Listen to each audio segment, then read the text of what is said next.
Γεια σας. Σήμερα θα μιλήσουμε για ένα πολύ σοβαρό θέμα. Είναι η αερόσακη. Ένα πρόβλημα που δυστυχώς πολλοί θεωρούν ότι δεν είναι σοβαρό. Εγώ θα σας πω κάτι άλλο.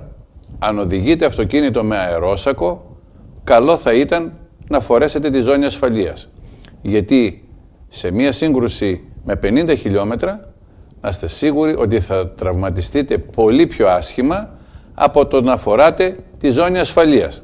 Αν πάμε λοιπόν στον πρώτο πίνακα, θα δούμε κάτι πολύ σοβαρό. Ότι ένας αερόσακος ανοίγει με ταχύτητα 300 χιλιόμετρα ανά δευτερόλεπτο. Που σημαίνει ότι έχουμε ένα βάρος πάρα πολύ μεγάλο. Το έχουν αντισταθμίσει με μία μπουνιά ενός μποξέρ που είναι περίπου ένα βάρος 400 κιλών και το άνοιγμα του αερόσακου ως ένα πολύ δυνατό πυροτέχνημα κατά την ώρα της έκρηξης. Εάν λοιπόν θεωρείτε ότι εντός πόλεως δεν κυκλοφορείτε με 50 χιλιόμετρα και ότι ξαφνικά ένας θα περάσει το stop και θα πέσετε πάνω του πλαγιομετωπικά ή πλάγια με 50 χιλιόμετρα και δεν θα τραυματιστείτε, είστε πολύ λανθασμένοι. Εγώ θα σας δείξω τώρα μερικά βιντεάκια για κάποιες ψευτοσυγκρούσεις που γίνονται με 40-20 χιλιόμετρα, συνήθως αυτές που γίνονται στα φανάρια ή στα μποτιλιαρίσματα. Θα δούμε όμως και κάποιες ωραία βίντεο που είναι με χωρίς ή με αερόσακο. Θα δούμε επίσης ένα παλιό αυτοκίνητο, όπως λέγανε οι γονείς μας, ξέρεις τι γερό είναι τα παλιά τα αυτοκίνητα. Δεν χαλούσε ποτέ, χτυπούσες και δεν στράβωνε τίποτα. Δυστυχώς είναι οι λαθασμένες κινήσεις αυτές που γίνονται, γιατί τα σύγχρονα αυτοκίνητα είναι πολύ πιο σωστά για την ασφάλεια των επιβαινόντων. Πάμε να δούμε τα βίντεο. Εδώ λοιπόν έχουμε μία σύγκρουση με 40 χιλιόμετρα την ώρα. Είναι λοιπόν σταματημένος κάποιος στο φανάρι και πέφτουμε εμείς με 40 χιλιόμετρα την ώρα.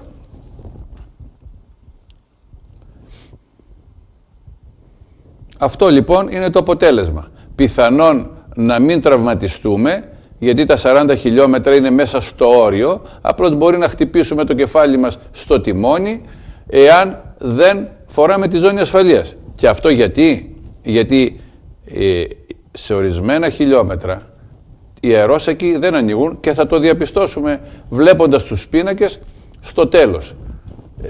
Θα δούμε λοιπόν μετά τα βίντεο αυτά κάποιους πίνακες που λένε πότε ανοίγουν και πότε δεν ανοίγουν οι αερόσακοι. Το επόμενο λοιπόν βίντεο είναι επίσης ένα αυτοκίνητο. Εδώ έχουμε πάλι μια σύγκρουση, αλλά είναι με 20 χιλιόμετρα την ώρα. Βλέπετε οι διαφορές ότι είναι τελείως διαφορετικές, γι' αυτό και λέμε πάντα ότι θα πρέπει να οδηγείτε με χαμηλές ταχύτητες. Με 20 χιλιόμετρα λοιπόν στο ίδιο αυτοκίνητο βλέπετε ότι η σύγκρουση είναι σχεδόν με πολύ μικρές υλικές ζημίες εν σχέση με το προηγούμενο, το οποίο ήταν με 40 χιλιόμετρα.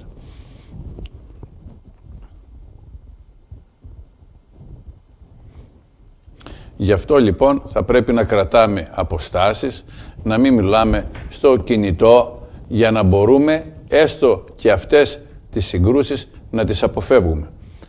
Το σοβαρότερο βέβαια είναι εάν υπάρχουν άνθρωποι οι οποίοι δυστυχώς έχουν τη ζώνη ασφαλείας για διακοσμητικό στοιχείο. Και πάρα πολλοί είναι αυτοί οι οποίοι κλειδώνουν τις ζώνες προκειμένου να μην σφυρίζουν, γιατί γίνονται ενοχλητικές στο αυτοκίνητο. Είναι λάθος η κίνηση, γιατί είναι κρίμα λοιπόν βλέποντας το επόμενο βίντεο ότι η ζώνη ασφαλείας, είτε το θέλουμε, είναι ένα απαραίτητο μέσο το οποίο μπορεί να μας σώσει από εδώ βλέπουμε επίσης το ίδιο προηγούμενος τρακάρισμα, το επάνω είναι με 40 χιλιόμετρα και το κάτω είναι με 20 χιλιόμετρα. Έτσι λοιπόν αγαπητοί φίλοι, θα πάμε να δούμε τώρα ένα τεστ που γίνεται με ή χωρίς ζώνες ασφαλείας.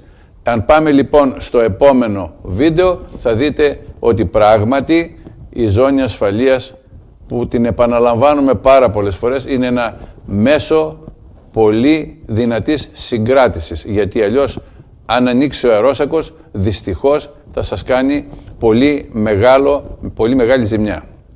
Πάμε λοιπόν στο επόμενο βίντεο. Το επόμενο βίντεο μας δείχνει το παράδειγμα ενός οδηγού που δεν φοράει ζώνη ασφαλείας, αλλά είναι παλιά τεχνολογία, έτσι, και το αυτοκίνητο δεν έχει και αερόσακους. Βλέπετε ότι έχει χτυπήσει με το κεφάλι του. Εδώ λοιπόν το ίδιο αυτοκίνητο με αερόσακο. Θα δείτε ότι εδώ ο οδηγός δεν παθαίνει τίποτα. Η σύγκρουση παραμένει η ίδια. Εδώ βλέπετε το παράδειγμα, επάνω χωρίς ζώνη ασφαλείας και χωρίς αερόσακο και κάτω ζώνη ασφαλείας και αερόσακο. Βλέπετε λοιπόν ότι οι αερόσακοι σώζουν τη ζωή του οδηγού αλλά και των επιβαινόντων. Και μην γελιέστε όταν ταξιδεύετε με 100 και 140 χιλιόμετρα, που είναι η σύνηθες ταχύτητα για έναν οδηγό, ότι τα πίσω άτομα δεν πρέπει να φοράνε ζώνη ασφαλείας. Είναι λάθος. Εάν σε μία σύγκρουση γλιτώσει ο οδηγός και συνοδηγός από το αυτοκίνητο στο οποίο έχει χτυπήσει, σίγουρα θα τον τραυματίσουν πολύ σοβαρά και θα τραυματιστούν οι πίσω, οι οποίοι δεν φοράνε ζώνη ασφαλείας. Και αυτό γιατί? Γιατί όπως είπαμε, η ορμήσον μάζα επί της ταχύτητος, που σημαίνει ότι τα σώματα αυτά, το κιλά τους εν σχέση με την ταχύτητα, θα είναι ένα απότομο χτύπημα που θα σας έρθει από το πίσω μέρος του αυτοκινήτου. Ας πάμε στο επόμενο βίντεο να δούμε επίσης μία σύγκρουση ενός καινούριου και ενός παλαιού αυτοκινήτου. Αυτό που λέγανε παλιά οι γονείς, ότι το δικό μας το αυτοκίνητο το παλιό είναι πολύ γερό, όπως θα διαπιστώσετε όμως εδώ, και βλέπετε ότι ένα παλιό αυτοκίνητο σε μία ίδια σύγκρουση με ένας νέας τεχνολογίας, το αυτοκίνητο το παλιό διαλύεται τελείως, ενώ το αυτοκίνητο της νέας τεχνολογίας σώζεται λόγω της καλής ενεργητικής και παθητικής ασφάλειας που έχει και ότι χρησιμοποιεί πλέον ζώνες ασφαλείας αλλά και αερόσακους. Ας δούμε το βίντεο να το καταλάβετε καλά, ότι δυστυχώς τα παλιά αυτοκίνητα και το σοβαρότερο, όπως παρατηρείτε εδώ, το παλιό αυτοκίνητο δεν έχει πίσω προσκέφαλο. Το προσκέφαλο που υπάρχει πίσω θα πρέπει να είναι ακριβώς στο ύψος της κεφαλής. Γιατί αλλιώς, αν στο φρενάρισμα που θα γυρίσει το κεφάλι μπροστά ή αυτός που θα σας χτυπήσει από πίσω, το προσκέφαλο δεν είναι στο ύψος της κεφαλής, δυστυχώς θα έχετε πρόβλημα πολύ σοβαρό με αυγενικό. Γι' αυτό λοιπόν το πρώτο πράγμα που θα πρέπει να κάνετε είναι να ρυθμίσετε καλά το προσκέφαλο. Βλέπετε λοιπόν εδώ ο οδηγός ότι δεν έχει προσκέφαλο και αντιμετωπίζει το πρόβλημα, σοβαρό πρόβλημα σπασίματος νοτιού μυαλού, δηλαδή παράλυσης. Ωραίες εικόνες, αυτές οι εικόνες βάλτε τες καλά στο μυαλό σας, δείξτε τες στους φίλους σας. Δυστυχώς αυτή είναι η πραγματικότητα όταν γίνονται τα ατυχήματα. Θα πάμε και σε ένα επόμενο βίντεο και θα κλείσουμε με τους πίνακες, εκεί που θα πρέπει, και ίσως πολλοί δεν ξέρουν, γιατί λένε ότι εμένα στο αυτοκίνητό μου δεν άνοιξαν αερόσακοι και δυστυχώς μάλλον πρέπει να είναι ελαττωματικοί. Λάθος κάνετε. Οι αερόσακοι έχουν συγκεκριμένες ταχύτητες που πρέπει να ανοίξουν. Και αυτό θα μας το δείξουν οι πίνακες, αφού δούμε και για σήμερα το τελευταίο βιντεάκι, το οποίο θα μας δείξει επίσης δύο πολύ μικρά αυτοκίνητα, τα οποία κυκλοφορούν καθημερινά στους ελληνικούς δρόμους. Μεταξύ αυτών είναι ένα πολύ γνωστό, το Smart, αλλά και ένα επίσης πολύ μικρό στα 1000 κυβικά, που θα δούμε συγκρούσεις με 55 και 100 χιλιόμετρα, οι οποίες επίσης και αυτές είναι πολύ συνταρακτικές. Ας δούμε λοιπόν το επόμενο βίντεο. Είναι αυτοκίνητα τα οποία πολύ συχνά τα βλέπουμε και δυστυχώς είναι πάρα πολλοί νέοι οι οποίοι θεωρούν ότι έχουν μπει σε ένα αυτόματο αυτοκίνητο που αλλάζει γρήγορα ταχύτητες, όμως είναι άκρος επικίνδυνο και είναι αυτοκίνητο πόλος και για πολύ χαμηλές ταχύτητες. Εδώ λοιπόν βλέπετε εδώ το αυτοκίνητο είναι ένα χτύπημα πλαγιομετωπικής με 100 χιλιόμετρα την ώρα. Δυστυχώς δεν είναι ό,τι καλύτερο, και όμως, γιατί αυτά τα αυτοκίνητα, όπως είπαμε, δεν είναι για τέτοια χιλιόμετρα, και όπως οι δρόμοι μας δεν κάνουν για τέτοια χιλιόμετρα.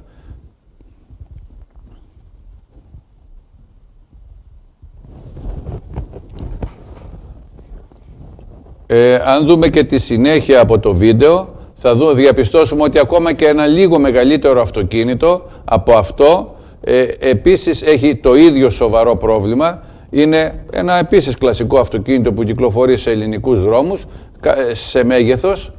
Πάλι η ταχύτητά του είναι με 100 χιλιόμετρα την ώρα. Θα δείτε ότι και εδώ υπάρχει ένα πάρα πολύ σοβαρό πρόβλημα αχρήστευσης του αυτοκινήτου και σοβαρών τραυματισμών των επιβαινόντων.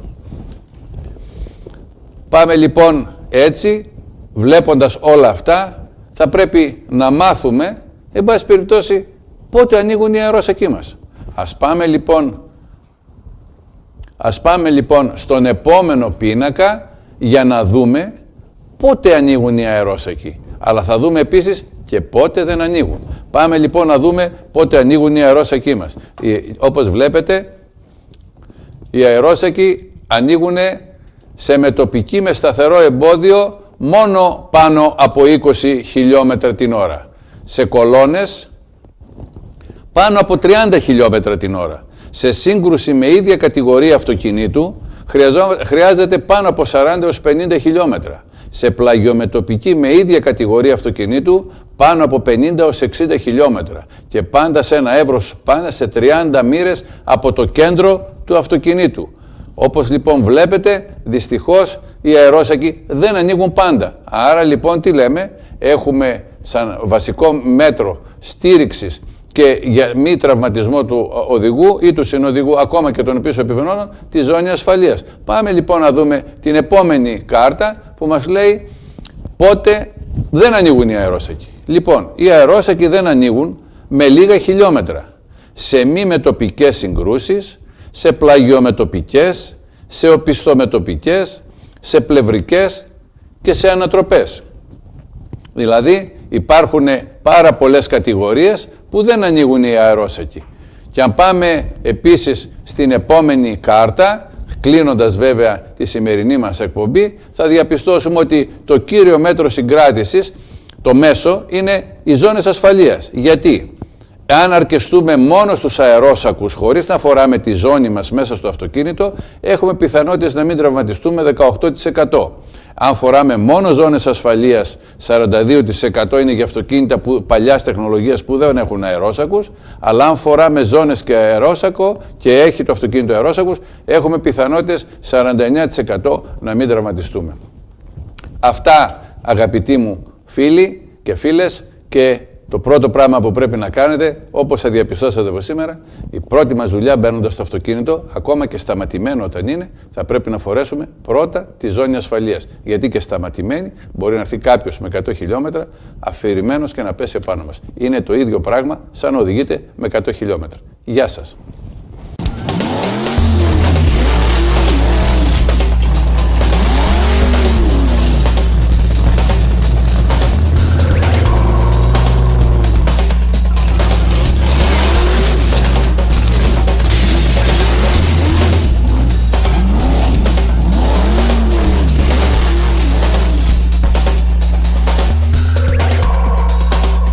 Κάντε οικονομία στα καύσιμα με τα προϊόντα της Top Mag για κινητήρες βενζίνης, πετρελαίου, υγραερίου. Ειδικά πρόσθετα, αντιβακτηριακά, καθαριστικά, ενισχυτικά, βελτιωτικά, αντιπαγωτικά, νανοαντιτριβικά, ιονιστές εξοικονομητές καυσίμου, ειδικά προϊόντα υγραεριοκίνησης. Προστατεύστε τον κινητήρα και βελτιώστε την απόδοσή του με την εγγύηση του πρωταθλητή. Σύγχρονα προϊόντα για σύγχρονες εποχές.